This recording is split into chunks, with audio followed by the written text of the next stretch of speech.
Ayun, naghahanap po ba kayo ng house and lot sa Villasis, Pangasinan? Ito po yun. Mayroong sukat na 6,008. Titled, seller name, meron po siyang farm lot sa likod na pwedeng gawing residential kasi mayroong road na 3 meters wide sa likod papunta po sa property. So ayan po yung kanyang shape. Ayan, sa mga gustong gahanap po ng ganitong property, ito po yung loob ng bahay mga sir. Ayan, meron po siyang dining area at saka living room magkatabi. Ayan. So ito po yung ilalim ng hagdan. Meron pong cabinet. Ayan. Pwede po nyong baguhin kung gusto nyo mga sir. Ayan po. So na-vlog ko po ito dun sa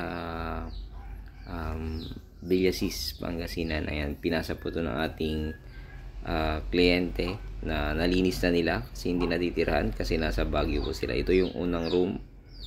Ayan. Ito naman yung pangalawang room. Ayan.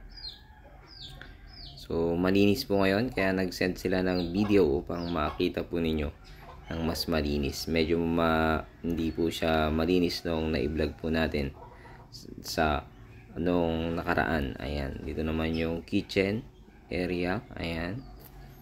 So, tara, pasyalan natin sa dito naman sa likod. Ito yung kanyang banyo at CR. Meron siyang deep well. Ayan. Kaya, kung walang tubig ang nawasa, meron po pa rin kayong deep well.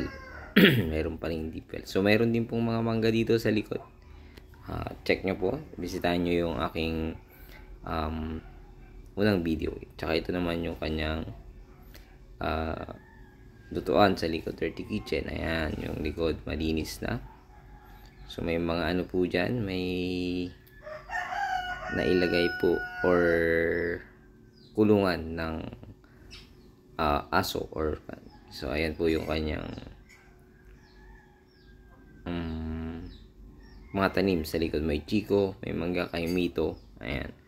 So kung gusto nyo makita yung buong video, click lang yung link na nasa description mga sir or nasa aking